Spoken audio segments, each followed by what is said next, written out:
कुछ भी नहीं हूं और मैं सब कुछ। ऐसा प्रत्येक युग में हुआ है और आगे भी ऐसा ही होता रहेगा।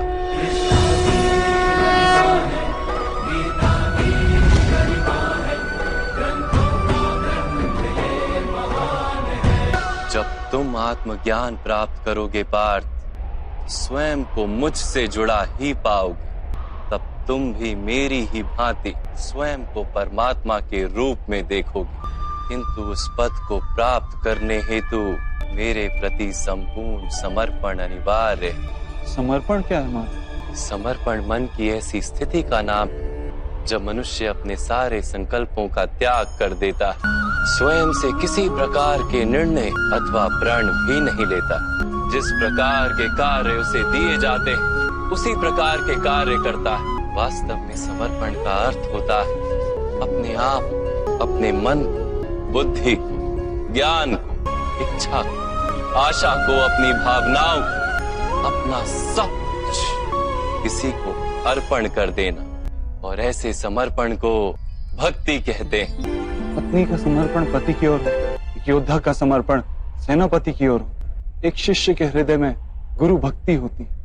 क्या ये सारी भक्तियां एक समान? क्या सबको ईश्वर की प्राप्ति होती है? नहीं पार्थ, मनुष्य जिसके प्रति समर्पित होता है उसी के रूप में ढलने लगता है। किसी दुष्ट के प्रति समर्पण उस मनुष्य के कार्यों को दूषित कर देता है। अंगराज कर्ण ने धर्म को जानते हुए भी द्यूत सभा में पांचाली को अपशब्द कहे थे। जो 5-5 पुरुषों के साथ संबंध रखती है, वैश्या होती है ऐसी स्त्रियां, वैश्या होती है ऐसी स्त्रियां। उसका कारण था अंगराज का भ्राता दुर्योधन के प्रति समर्पण। इस युद्ध में उन्हें जो दंड मिलेगा वो किसी जन्म या जाति के लिए नहीं, अथवा एक दुष्ट के प्रति समर्पण के लिए उन्हें दंड मिलेगा।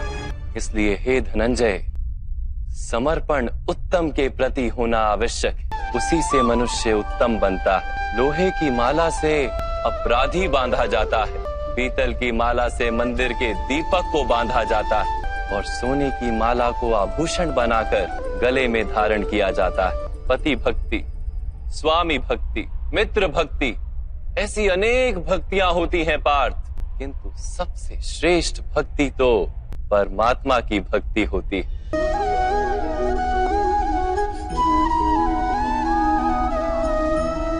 किंतु परमात्मा की भक्ति का सांख्य अथवा कर्म योग से क्या संबंध है? सांख्य योग के कारण मनुष्य स्वयं को आत्मा के रूप में जानता है। कर्म योग से वो जीवन के बंधनों से छूट जाता है और भक्ति के कारण मनुष्य को परमात्मा के वास्तविक रूप का ज्ञान होता है। परमात्मा के ज्ञान से मनुष्य जन्म मरण के फेरों से छूटकर सच्चिदानंद स्वरूप को प्राप्त कर लेता है।